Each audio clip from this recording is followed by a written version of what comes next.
불볕더위 속에서도 여수 밤바다가 인기 절정입니다. 여수 시내 야경 명소도 도심 곳곳으로 확대되고 있습니다. 전남개발공사가 택지 조성 과정에서 주변 토지를 일방적으로 편입시켰다는 민원이 제기됐습니다. 주민들이 재산권 침해라며 반발하고 있습니다. 15년 전 나주에서 발생한 여고생 강간 살인 사건의 피의자가 기소됐습니다. 영구 미제 사건이 될 뻔했지만 검찰이 재수사에 나서 새로운 증거를 확보했습니다. 항해 중 갑자기 의식을 잃은 화물선 선원을 해경이 긴급 후송해 위기를 면했습니다. 목포에서는 신생아가 다세대 주택 계단에 버려진 채 발견됐습니다. 여러분 안녕하십니까? 광주 전남 뉴스데스크 시작합니다.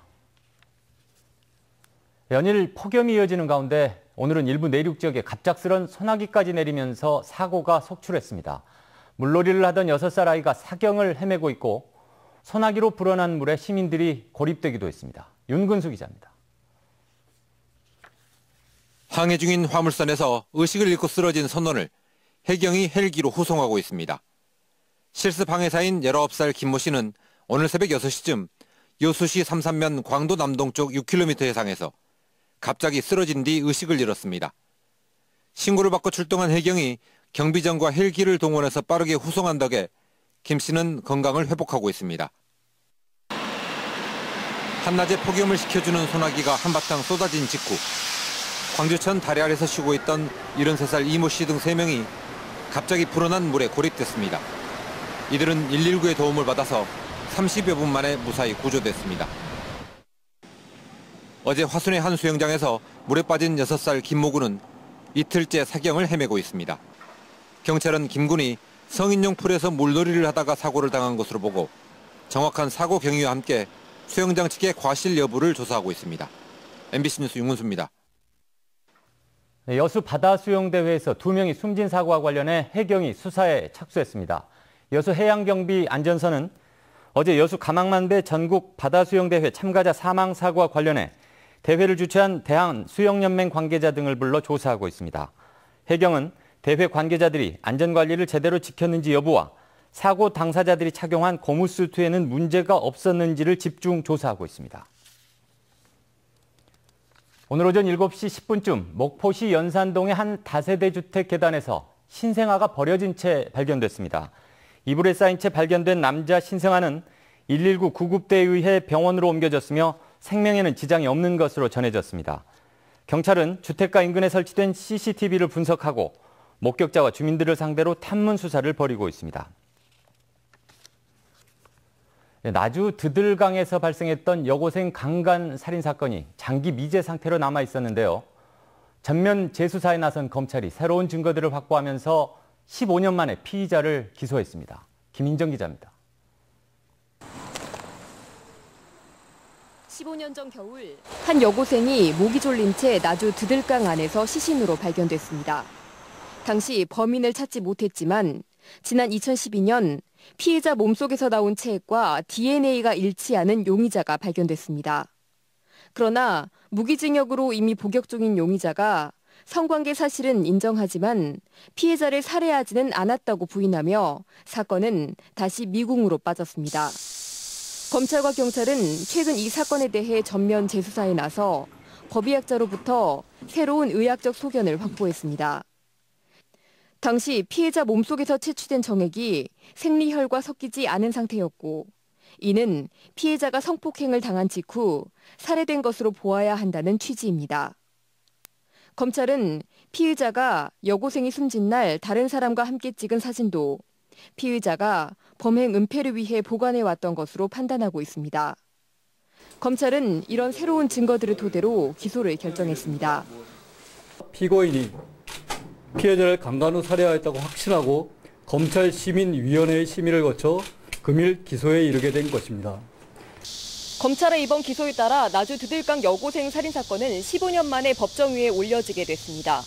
오랫동안 범인을 찾지 못했던 억울한 장기 미제 사건의 진실이 법정위에서 밝혀지게 될지 주목됩니다. MBC 뉴스 김인정입니다. 2016 목포 국제 파워보트 대회가 폐막됐습니다. 미국과 스페인 등 8개국에서 참가한 160여 명의 선수들은 이틀 동안 파워보트 경기를 펼쳤으며 수상 오토바이 국내외 경기도 함께 열렸습니다. 파워보트는 시속 250km로 수면 위를 달려 바다 위의 F1 대회로도 불립니다. 요즘 인기 절정인 여수 밤바다 하면 여수 해양공원 일대 야간 경관을 들 수 있는데요. 여수시가 야경 포인트를 또 다른 해안가로 확산시켜서 관광객들을 불러 모으고 있습니다. 김종태 기자가 취재했습니다. 여수시 소호동 해안가 바다 위로 700여 미터의 데크길이 길게 들어섰습니다. 가족들, 연인들과 함께 데크길을 걷다 보면 마치 바다 위를 산책하듯 상쾌한 기분마저 듭니다. 데크길 사이사이에는 공연장과 작은 공원을 만들어 바다와 도심을 잇는 여백의 휴식 공간으로 활용했습니다. 밤이 되면 이곳은 더욱 색다른 매력이 담긴 명품 산책로로 바뀝니다. 시시각각 바뀌는 아름다운 색채가 데크길을 수놓고 바다에 비친 조명은 멋스러움을 더합니다. 시원한 바닷바람과 환상적인 조명 사이로 무더운 여름은 저만치 물러갑니다. 가까운 곳에 이렇게 바다 위에 산책로가 예쁜 조명과 함께 어우러져서 가족과 함께 이렇게 즐길 수 있는 공간이 생긴 게 참 좋은 것 같아요. 밤바다 매력에 주민들은 물론 관광객들도 흠뻑 빠졌습니다. 생각보다 조명이 훨씬 아름답고 경치도 좋고 그렇습니다. 이런 좋은 광경 볼 수 있어서 정말 좋은 것 같습니다. 원도심을 중심으로 한 해양공원 주변 밤바다 야경이 다른 해안가로도 빠르게 확산되고 있습니다. 앞으로 시민들께 편안한 휴식 공간이 되고 원도심의 관광객이 분산되어서 수호 지역과 여천 지역 경제 활성화에도 큰 도움이 되리라고 기대를 하고 있습니다. 탁 트인 밤바다와 어우러진 멋진 풍경의 해양공원에 이어 산책로를 곁들인 색다른 야경 코스가 여수관광의 성공을 이끌고 있습니다. MBC 뉴스 김종태입니다. 전남대 총장 선출 방식이 구성원의 총투표로 결정될 것으로 보입니다. 전남대학교 지병문 총장은 담화문을 통해 대학 평의원회가 제안한 직선제와 본부가 발의한 간선제 중에 어떤 안이 적합한지 구성원의 의사를 확인하는 절차를 밟아달라고 제안했습니다. 이에 따라 평의원회는 조만간 이사회를 열어 총장의 제안에 대해 논의하고 구성원 총투표를 추진할 예정입니다. 전남개발공사가 오룡지구 택지 사업에 주변 토지를 추가 편입시켰습니다. 주민들은 일방적인 토지 수용으로 재산권을 침해당했다고 반발하지만 개발공사는 법대로 처리했다는 입장입니다. 최진수 기자입니다. 국토교통부가 지난해 11월 20일 고시한 오룡지구 택지개발사업 면적은 276만여 제곱미터, 망무산 인근 농지 등 30여 필지 6만 5천 제곱미터가량이 택지개발지구로 추가 편입됐습니다. 택지개발촉진법에서 정하는 바에 따라서 국토부 장관의 승인을 받아서 이번에 추가 편입을 하게 된 사항입니다. 그러나 택지개발촉진법에는 실시계획 변경 사실을 소유자에게 통지하게 돼 있지만 개발공사는 9달 만인 이달 초에 우편물을 보냈습니다. 주민들은 사업을 시행한 지 10년이 훨씬 지나 일방적으로 토지를 수용한 것은 공권력의 횡포라고 반발합니다. 지금 14년이 지난 지금이 와서 갑자기 그 옆에 인접한 농지를 추가로 편입한다는 그 자체를 토지 소유자들은 도저히 이해하지 못하고 있습니다. 쟁점은 개발 사업에 따른 이익 발생 문제. 전남개발공사는 도로를 내주면 개발 이익이 발생하기 때문에 토지를 수용하고 주민들에게 우선 분양권을 주겠다는 입장이지만 주민들은 자연스럽게 발생하는 개발 이익까지 인위적인 토지 수용으로 막는 것은 재산권 침해라고 주장합니다.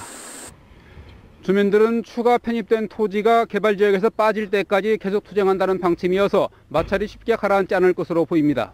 MBC 뉴스 최진수입니다. 김윤석 광주 유대회 사무총장이 수용대회 조직위원회 집행위원회직에서 물러나겠다는 뜻을 광주시에 전달했습니다.